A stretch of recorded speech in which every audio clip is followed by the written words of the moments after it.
On n'aime pas les il faut. Et j'ai juste à me rappeler, dans les dernières années, avec les mesures sanitaires que l'on a eues, où il fallait faire ça, il fallait faire... Ça n'a pas exulté la joie des gens en général. Hein? Il faut que tu aies ça, il faut, autrement tu ne peux pas. Puis, j'ai même entendu qu'il y avait des convois de la liberté à un moment donné, parce qu'on voulait, on voulait s'éloigner des il faut. Parce que les il faut semblent brimer notre liberté et on n'aime pas ça. Et c'est particulièrement vrai dans le monde religieux. Chacun de nous, on voudrait avoir ma vérité. J'aimerais suivre mon chemin. J'aimerais vivre à ma manière. Dites-moi pas quoi faire ou comment faire. On est sensible à il faut. Pourtant, la Bible, elle, nous présente des absolus. La Bible nous présente des nécessités. La Bible nous présente des il faut.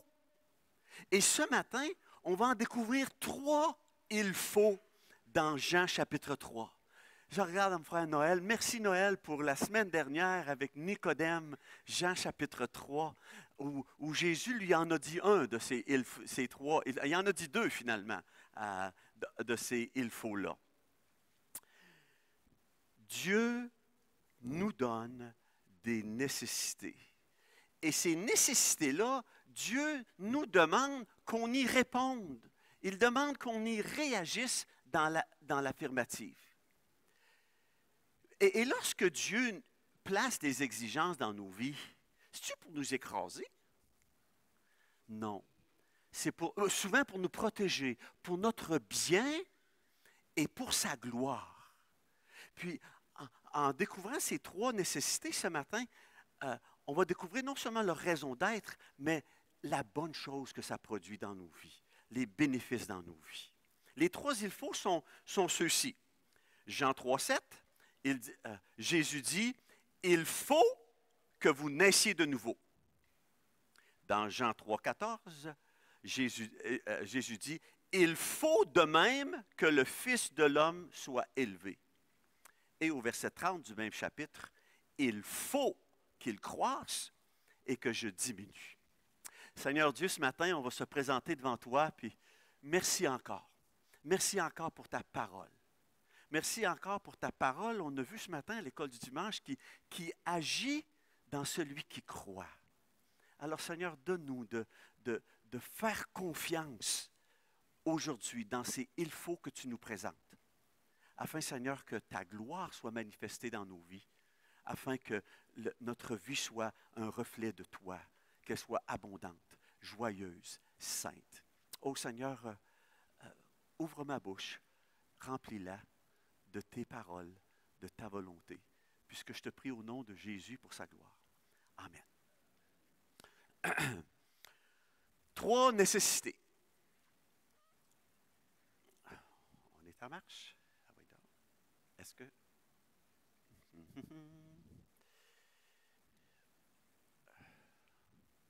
Voilà. Premier texte dans Jean chapitre 3, bien entendu. Il faut naître de nouveau. Je vais lire les versets 3 à 7. Jésus lui répondit, il parlait à Nicodème, en vérité, je te le dis, si un homme ne naît de nouveau, il ne peut voir le royaume de Dieu. Nicodème lui dit, comment un homme peut-il naître quand il est vieux? Peut-il rentrer dans le sein de sa mère et naître? Jésus répondit, en vérité, je te le dis, si un homme ne naît d'eau et d'esprit, il ne peut entrer dans le royaume de Dieu. Ce qui est né de la chair est chair, et ce qui est né de l'esprit est esprit. Ne t'étonne pas que je t'ai dit, il faut que vous naissiez de nouveau. Il faut une nécessité. Il faut que vous naissiez de nouveau. Mais pourquoi alors? Pourquoi alors faut-il naître de nouveau? J'aimerais vous donner 3 raisons qu'on trouve dans le texte. Premièrement, parce qu'il nous faut naître de nouveau, parce qu'il nous faut entrer dans une autre sphère. Si un homme ne naît de nouveau, il ne peut pas voir le royaume de Dieu. Si un homme ne naît pas de nouveau, il ne peut pas entrer dans le royaume de Dieu, Jésus dit. On a besoin d'entrer dans une autre sphère. Les êtres humains, on a besoin d'entrer dans le royaume de Dieu. Et pour ça, chacun doit naître dans la sphère de Dieu. Il doit naître de nouveau. Ou le mot grec de nouveau, c'est anothène. C'est le même mot qui veut dire d'en haut. Il faut naître de nouveau, on pourrait dire, il faut naître d'en haut. D'ailleurs, la traduction Jérusalem de ce verset-là, il dit, il faut naître d'en haut. Oui, parce qu'il faut naître dans une autre sphère. Il faut naître dans le royaume de Dieu. Il faut naître de Dieu. On est né de la chair. Maintenant, il faut naître de Dieu. À tous ceux qui l'ont reçu, à ceux qui croient en son nom, Jean 1 nous a dit, elle a donné le pouvoir de devenir enfants de Dieu, lesquels sont nés. Non de la chair, non du sang, non de la volonté de l'homme, mais ils sont nés de Dieu. Il faut naître de nouveau parce qu'on a besoin d'entrer dans une autre sphère, celle de Dieu.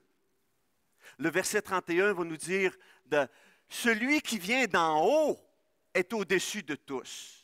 Celui qui est de la terre est de la terre. Il y a une autre sphère, il y a d'en haut et d'en bas. Et c'est pourquoi nous sommes nés de la chair, nous sommes nés d'eau, nous sommes nés d'en bas. Et Dieu dit, si tu veux voir et entrer dans le royaume de Dieu, tu dois naître une deuxième fois. Tu dois naître d'en haut. Dieu est au ciel et nous sommes ici-bas. Parce que par nature, nous n'avons pas la vie de Dieu. Par nature, chaque individu est spirituellement mort. Et le péché crée une séparation entre Dieu et les hommes. Vous avez lu Éphésiens chapitre 2, vous étiez morts par vos offenses et par vos péchés. Quand Ésaïe parle de nous-mêmes dans Ésaïe chapitre 59, verset 1, il dit « Non, la main de l'Éternel n'est pas trop courte pour sauver, ni son oreille trop dure pour entendre, mais ce sont vos crimes qui mettent une séparation entre vous et votre Dieu. Ce sont vos péchés qui vous cachent sa face et l'empêchent de vous écouter. » Par nature, on est séparé de Dieu. On est spirituellement mort. Et c'est pour ça qu'il faut naître de l'Esprit. Parce que par nature, nous sommes morts spirituellement. Pour entrer dans la sphère de Dieu, il faut naître de Dieu. Il faut naître de l'Esprit de Dieu. Comme j'entendais souvent plus tôt, pour aller en haut, il faut naître de nouveau. C'est très important. Pourquoi est-ce qu'il faut naître de nouveau? Premièrement, parce qu'on a besoin d'entrer dans une autre sphère. Deuxièmement, parce qu'on a besoin de posséder une autre nature. On est par nature et par choix des pécheurs. Et par nature et par choix, étant des pécheurs, on contraste avec la nature juste et sainte de Dieu. Par nature, on est bien mal équipé pour rencontrer Dieu. Par nature. Parce que par nature, nous sommes pécheurs. On pêche parce qu'on est des pécheurs. On n'est pas des pécheurs parce qu'on pêche. C'est virer ça à l'envers. Pourquoi est-ce qu'on pêche? C'est parce que par nature, c'est ça qu'on produit. Par nature, nous sommes des pécheurs.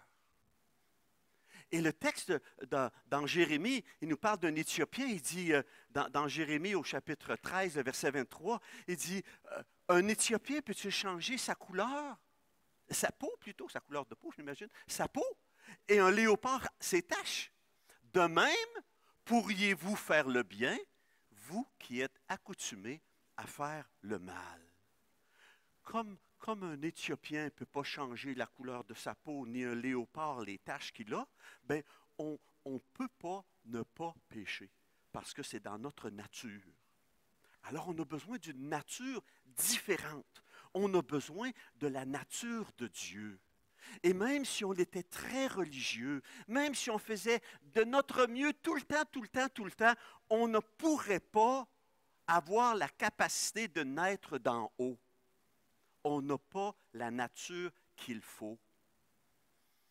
La Bible dit dans Ésaïe chapitre 64, verset 5, toute notre justice, toute notre religiosité qu'on pourrait avoir est comme un vêtement souillé auprès de Dieu. On n'a pas la capacité de nous faire naître de nouveau. Que ce soit Nicodème, avec sa réputation merveilleuse, le docteur d'Israël. Que ce soit dans le prochain chapitre, la Samaritaine, avec une réputation pas très, très, très, très honorable. Ni l'une, ni l'autre de ces personnes ne peut être en présence de Dieu s'il ne naît de nouveau. On a besoin d'être régénérer, de recevoir une nouvelle nature. On ne peut pas tout simplement améliorer ou réformer notre nature pécheresse. Ça ne nous mettra jamais en capacité d'entrer en relation avec Dieu, parce qu'on a besoin de la nature de Dieu. Il faut naître de nouveau. Il faut naître de Dieu. Paul va dire la même chose dans 1 Corinthiens 15, 50. Il dit, « Ce que je dis, frères, c'est que la chair et le sang ne peuvent hériter le royaume de Dieu et que la corruption n'hérite pas l'incorruptibilité. » La chair et le sang, ça ne peut pas aller au ciel. Ça a besoin d'une nouvelle nature. On a besoin de naître de nouveau parce qu'on a besoin d'entrer dans une autre sphère. On a besoin de posséder une autre nature. Et aussi parce qu'il y a seulement un seul moyen de transférer de ici-bas au ciel. On a besoin d'être transféré du royaume des ténèbres au royaume de la lumière du Fils de Dieu. Et ainsi, on va pouvoir bénéficier, hériter du monde céleste. Et pour être transféré du royaume des ténèbres au royaume de sa lumière, de sa glorieuse lumière, je pense que c'est Colossiens qui dit des mots comme ça. Je pense que je l'ai ici d'ailleurs, Colossiens. Il parle de Dieu dans Colossiens 1,13. Il nous a délivrés de la puissance des ténèbres et nous a transportés dans le royaume de son Fils bien-aimé. Il nous a délivrés et il nous a transférés, il nous a transportés. Et il y a juste un seul moyen pour ça. Ce n'est pas la religion, ce n'est pas la bonne vie. Jésus a dit, je suis le chemin, la vérité, la vie. Par conséquent, nul ne vient au Père que par moi. Il n'y a pas d'autre moyen de transfert pour aller vers le ciel. C'est Jésus. Il faut naître de nouveau. Alors ma première question très simple ce matin, est-ce que tu l'es? Est-ce que tu réalises qu'à un moment donné dans ta vie, tu as donné ta vie à Dieu, puis il t'a transféré. Il t'a transféré, il t'a donné accès à une autre sphère que tu n'avais pas avant. La sphère de Dieu, la sphère du royaume de Dieu. Et pour ça, il a placé son esprit en toi. Et tu es né de l'esprit. Tu étais né de la chair, tu étais né d'eau, mais tu es devenu naître de Dieu. Dieu t'a fait partager sa nature. Savez-vous quoi? Ça n'arrive pas par accident. Ça n'arrive pas par accident, ça. Ça arrive par une décision. À tous ceux qui l'ont reçu, à ceux qui croient en son nom, elle a donné le pouvoir de devenir enfants de Dieu, lesquels sont nés de nouveau, sont nés d'en haut.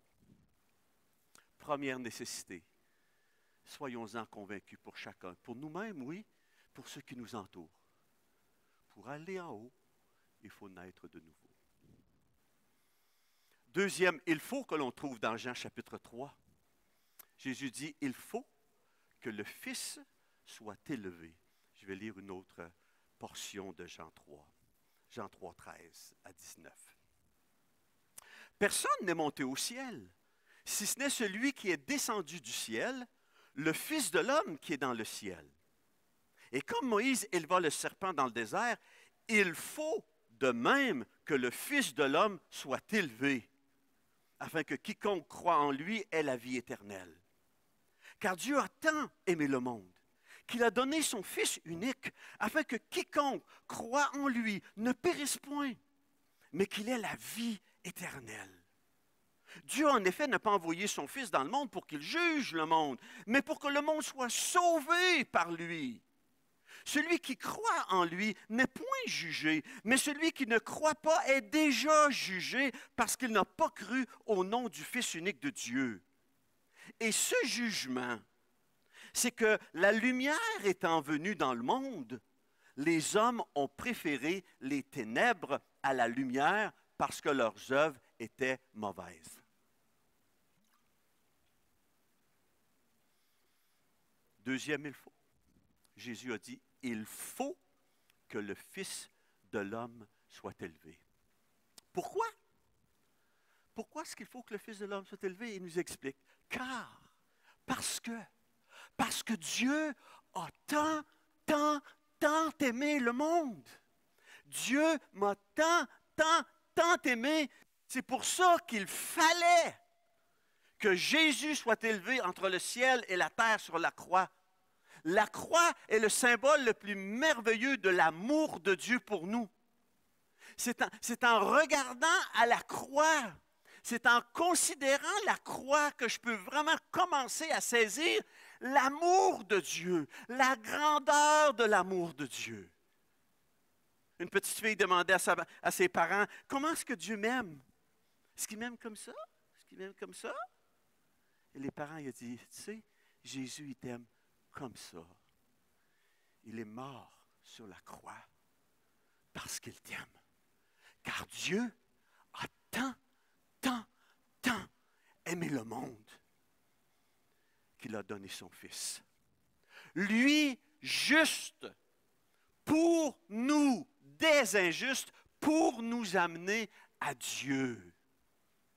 La croix, il fallait que le Fils de l'homme soit élevé parce que la croix, c'est la démonstration la plus claire de comment Dieu t'aime, comment Dieu m'aime. Romains 5, 8, Dieu prouve son amour, il le prouve, il le manifeste, il prouve son amour envers nous en ce que, lorsque nous étions encore des pécheurs, Christ est mort pour nous. Il fallait que le Fils de l'homme soit élevé, car Dieu a tant aimé le monde. Ça me rappelle Abraham. Dieu dit à Abraham, m'aimes-tu? Prouve-moi que tu m'aimes. Et qu'est-ce qu'il lui a demandé, vous vous souvenez? Prends ton fils, ton unique, celui que tu aimes, Isaac, puis viens, offre-le-moi sur le mont Moria. Et Abraham, j'aime mon fils, c'est le fils de la promesse, mais j'aime Dieu, l'auteur des promesses. Qu'est-ce que je fais? Il prend son fils, il l'amène, et au moment d'offrir son fils, savez-vous quoi? Dieu n'a pas permis. Dieu il a dit non, je ne veux pas que tu manifestes ton amour jusque-là, jusqu'à offrir ton fils. Mais Romains nous dit au chapitre 8, lui qui n'a pas épargné son propre fils, mais qui l'a livré pour nous tous, comment ne nous donnerait-il pas aussi toutes choses avec lui? Romains 8, 32. Dieu a épargné Abraham d'offrir son fils. Et il a dit après, je sais que tu m'aimes. Mais sais-tu quoi? Pour son propre fils, son fils unique, Dieu ne l'a pas épargné. Pourquoi? Parce qu'il m'aime. Parce qu'il nous aime. Regarde à la croix. Il fallait que Jésus soit élevé. Pourquoi est-ce qu'il fallait que Jésus soit élevé? Parce que Dieu a tant aimé le monde, mais aussi parce que Dieu a donné ce qu'il y avait de meilleur. Il a donné son Fils unique. Parce qu'en étant élevé sur la croix, Jésus est devenu le point de rencontre. Il a été élevé entre le ciel et la terre et il est devenu le point de rencontre entre le Dieu saint et l'homme pécheur. L'homme coupable qui ne peut pas se présenter devant Dieu et le Dieu saint qui juge le péché et Jésus élevé sur la croix devient ce point de rencontre. Il y a un seul Dieu, le texte nous dit dans 1 Timothée, et un seul médiateur entre Dieu et les hommes, et c'est Jésus homme. Jésus homme qui s'est donné lui-même en rançon pour nous. La croix est devenue le sacrifice parfait sur lequel Jésus a pourvu à notre salut. En étant élevé entre le ciel et la terre par sa mort sur la croix, Jésus a pourvu au paiement complet de ma dette. Une des paroles que Jésus a dites sur la croix, c'est « tétélestai ». Est-ce que vous avez déjà entendu ce mot-là? En français, Jean 9, Jean 19, 30, « tout est accompli ». C'est un seul mot en grec, « tétélestai ». Et on l'a traduit, « tout est accompli ». C'est ce que Jésus a dit sur la croix. C'est intéressant parce que ce mot-là, « tétélestai », était un mot très connu au 1er siècle. Tu allais acheter quelque chose et les gens prenaient une petite tablette de cire, ils écrivaient 2 pintes de lait, 3 brebis, et ils faisaient le calcul. Et à la fin, quand il arrivait pour être payé, bien la personne, elle le payait, et là, il écrivait en bas sur la tablette en cire, « tétélestai », payé au complet. Puis là, ils prenaient leur bague avec le temps. C'est fait, c'est payé, complet. C'était tétélestai. Vous avez déjà reçu des belles grosses factures avec un étampe rouge, là, payé. Ah, ça fait du bien. Plus de bien que compte en souffrance, en tout cas. Là, habituellement, ça me fait plus plaisir de voir les grosses étampes payées. C'est ça, tout est accompli. À la croix, Jésus a fait le paiement complet de mes péchés. Il y a un théologien du Moyen Âge qui s'appelle Anselme, au 11e siècle, qui a écrit une thèse qui dit « Cur Deus homo » en latin. Pourquoi Dieu fait homme? Pourquoi est-ce que Dieu s'est incarné? Et il dit « Jésus a payé une dette qu'il n'avait pas parce que j'avais une dette que je ne pouvais pas payer. » Voilà pourquoi Dieu s'est fait homme. Lui, il n'avait pas de dette. Moi, j'en avais une. Et il est venu parce que je ne pouvais pas payer ma dette. Parce que lui, il n'en avait pas de dette. Il avait une obéissance parfaite au moment de sa vie, qu'il transfère dans ma propre vie. Et il y avait une obéissance passive, parfaite, en mourant sur la croix pour mes péchés, qu'il transfère pour moi. Celui qui n'a pas connu le péché, Dieu l'a fait péché pour nous, afin que nous devenions en lui justice de Dieu. 2 Corinthiens chapitre 5. Voilà l'échange. Il fallait que Jésus soit élevé parce que Dieu a aimé le monde. Il fallait que Jésus soit élevé parce que c'était le sacrifice parfait, c'était la provision parfaite. Il fallait que Jésus soit élevé parce que Dieu ne veut la perdition de personne, afin que quiconque croit en lui ne périsse point, mais qu'il ait la vie éternelle. Il était nécessaire que Jésus meure sur la croix parce qu'il y a un jugement. Dieu aime tous les hommes, mais il y a un jugement. Celui qui croit en lui n'est point jugé, mais celui qui ne croit pas est déjà jugé, parce qu'il n'a pas cru au nom du Fils unique de Dieu. Il y a un jugement éternel pour celui qui ne croit pas. Il y a un jugement éternel pour celui qui préfère les ténèbres à la lumière, pour celui dont les œuvres sont mauvaises, il nous est mentionné. Ce jugement, c'est que la lumière étant venue dans le monde, les hommes ont préféré les ténèbres à la lumière parce que leurs œuvres étaient mauvaises. Et Dieu ne veut la perdition de personne. Et c'est pour ça qu'il fallait que Jésus soit élevé, parce qu'il y a un jugement. La justice, la sainteté de Dieu, elle exige le salaire du péché, qui est la mort. Et la croix, elle est non seulement l'illustration ultime de l'amour de Dieu, mais elle est aussi l'illustration ultime de la justice de Dieu. Dieu allait juger mon péché, votre péché sur la croix. Alors imaginez Jésus à Gethsémani, en train de prier. Puis on demandait ce matin, est-ce qu'on peut donner des ordres de prier pour nous à l'école du dimanche? Bien, Jésus a demandé ça à ses disciples. Priez pour moi. Venez prier avec moi. Ils n'ont pas prié. Et Jésus, lui, il priait son Père.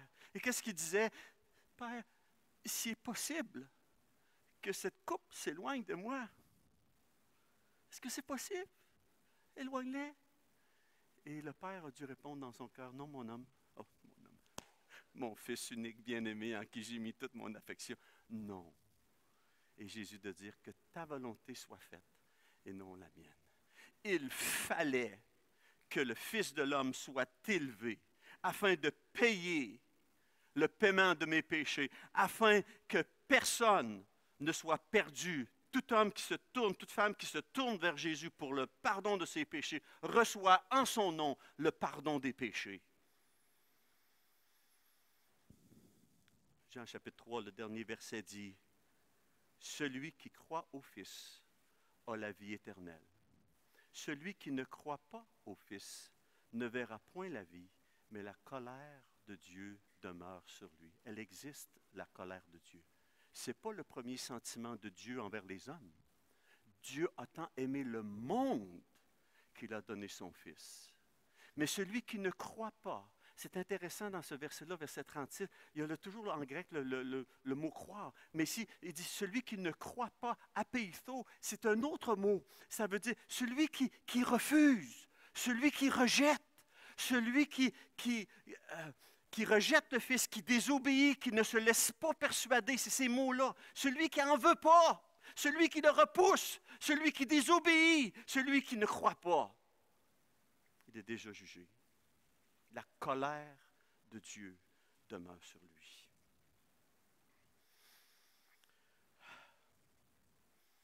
Deuxième question ce matin. Est-ce que toi, tu as placé ta confiance dans ce Jésus qui a pris sur ses épaules tes péchés? Est-ce que tu lui as fait confiance pour le pardon de tes péchés? C'est lui. On disait dans 1 Thessaloniciens 1 ce matin à l'école du dimanche, c'est lui qui nous délivre de la colère à venir. C'est lui qui nous aime mieux que tout autre. C'est lui qui pourvoit à tous nos besoins. Celui qui n'a pas épargné son Fils, mais qui l'a donné pour nous tous. Comment il ne nous donnerait pas-il toutes choses avec lui? Je lui dis, tu t'achètes un gros Hummer, puis après ça, tu n'as pas d'argent à mettre du gaz dedans. Ça a-tu de l'allure? Ben non. Si tu as acheté le gros Hummer, tu probablement auras de l'argent à mettre du gaz dedans. Alors, si Jésus a payé la dette de tes péchés parce que c'était ton besoin le plus essentiel, es-tu capable de prendre soin de toi, jour après jour, malgré les défis, malgré les difficultés, malgré les maladies, malgré les déceptions? Oui. Fais-lui confiance. Il a été élevé. Je vois souvent le temps file.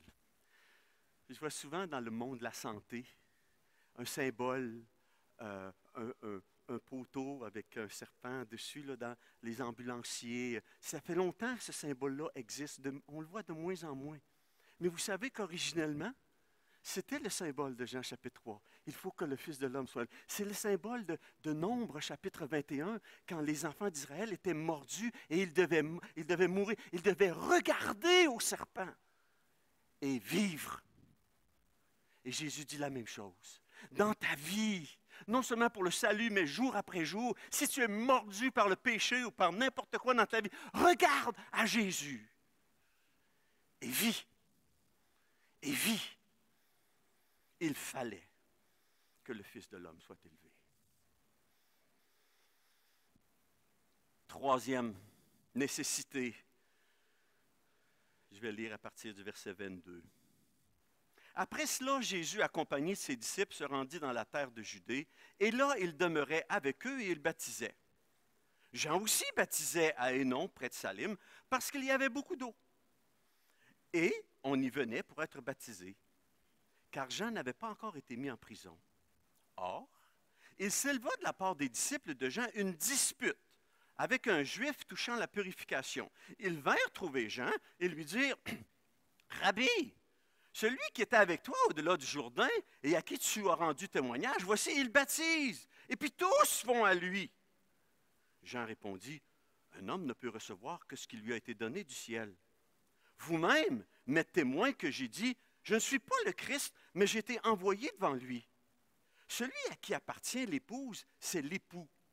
Mais l'ami de l'époux, qui se tient là et qui l'entend, éprouve une grande joie à cause de la voix de l'époux.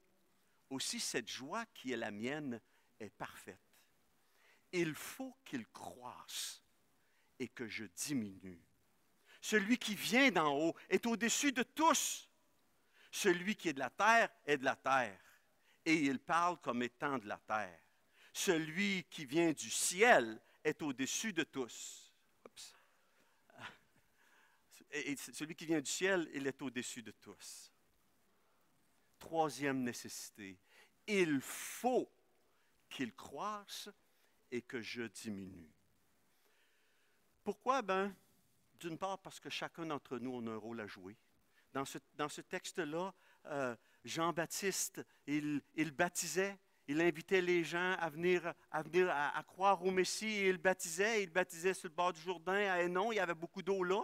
Ça me dit qu'il devait être baptisé par immersion, là, parce que si c'était juste un petit peu d'eau, il n'aurait pas eu besoin de beaucoup d'eau. Mais en tout cas, il baptisait là, puis Jésus et ses disciples, si on tourne dans Jean chapitre 4, ça dit, Jésus lui-même ne baptisait pas, c'était ses disciples qui baptisaient. Mais 20 kilomètres plus bas, dans le Jourdain, Jésus il baptise avec ses disciples. Alors, il y a du monde qui vont être baptisés par Jean, puis il y a du monde qui vont être baptisés par les disciples de Jésus. Puis à un moment donné, son église est plus grosse que la mienne, là, puis là, il y a un peu de compétition. Puis là, il y a un Juif qui commence à s'ostiner sur la purification. L'eau, ça marche-tu pour le pardon des péchés? Ou je ne sais pas trop. Il y a de la compétition. Hey, il y a de la compétition. Puis là, il va voir Jean et dit, « Hey, le gars que tu as baptisé, là, qui était de voir, là, hey, tout le monde court après lui, qu'est-ce que tu vas faire? » Jean-Baptiste dit, « Garde, moi je suis content d'être là. J'ai mon rôle à jouer, lui a son rôle à jouer. Moi, j'ai été celui qui invitait les gens. Mon rôle, c'était de préparer le chemin du Seigneur, le chemin du Messie. Mon rôle, c'était de rendre facile l'accès des gens auprès de Jésus parce que c'est lui, l'agneau de Dieu, qui ôte le péché du monde. Alors, mon désir, ce n'est pas de garder les gens avec moi. Je le vois aller, là. Puis ça me donne tellement de joie. Parce que moi, j'ai fait ma job et je suis en train de voir que lui est en train de faire. Et ça me réjouit. Moi, je suis l'ami de l'époux. Puis que l'époux, ça y aille bien, puis qu'il y ait des disciples, c'est merveilleux pour moi. Moi, je suis de la terre, puis lui est en haut. Il dit, celui qui a reçu, celui qui vient du ciel est au-dessus de tous. C'est lui le Seigneur. Il faut qu'il croisse et que je diminue. Jean dit parce que chacun a son rôle à jouer dans la vie. Et aussi parce que c'est Jésus qui est le Seigneur. Dans le verset 35, le Père aime le Fils et il a remis toutes choses entre ses mains. C'est lui qui vient du ciel. C'est lui, Jésus, qui est au-dessus de tous. C'est lui qui possède toute autorité. Et par conséquent, je devrais lui obéir joyeusement. Parce que c'est lui qui me connaît le mieux. C'est lui qui discerne ce qu'il y a de mieux pour moi. Jésus est le Seigneur. Et c'est pourquoi il doit croître en moi et moi je dois diminuer. Parce qu'en réalité, il doit croître et je dois diminuer parce qu'il vit en moi. Jésus vit dans le croyant. Il est non seulement notre modèle extérieur, mais celui qui vit en nous, auquel nous nous identifions et nous essayons de lui ressembler de plus en plus. Et quand Jésus augmente, croisse en nous, ça montre que nous appartenons à Jésus. Ça montre notre transformation à son image, parce que c'est ça qui doit arriver. Ainsi, les autres nous regardent et ils voient Christ en nous. D'ailleurs, c'est ça que ça veut dire, un chrétien. Un chrétien, c'est un petit Christ. C'est un Christ miniature. Les gens qui vous regardent, Dieu espère qu'ils voient Christ en vous. Christ vit en vous. Paul il dit, j'ai été crucifié avec Christ. Ce n'est plus moi qui vis, c'est Christ qui vit en moi. Et je voudrais le faire connaître. Je voudrais qu'il prenne toute la place. Pierre termine sa dernière recommandation dans 2 Pierre, chapitre 3, verset 18. Il dit, croissez dans la grâce et la connaissance de notre Seigneur et Sauveur Jésus-Christ. Parce que c'est lorsque Jésus augmente le plus en moi que le moi diminue le plus. Et voyez-vous, la vie chrétienne, ce n'est pas à propos de moi. Ce n'est pas je viens à Jésus et il me donne ça. Jésus fait ça pour moi. Dieu me sauve pour que je devienne un serviteur de Christ. C'est lui le Seigneur. Dans notre nature pécheresse et égoïste, on voudrait souvent se servir de Dieu pour nos désirs. Alors que l'objectif de Dieu, c'est que je diminue, il croisse et que la gloire lui revienne à lui.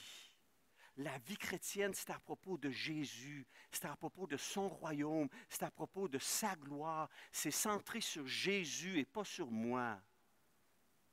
Et Dieu trouve sa plus grande gloire lorsque les croyants trouvent leur plus grand plaisir en Dieu.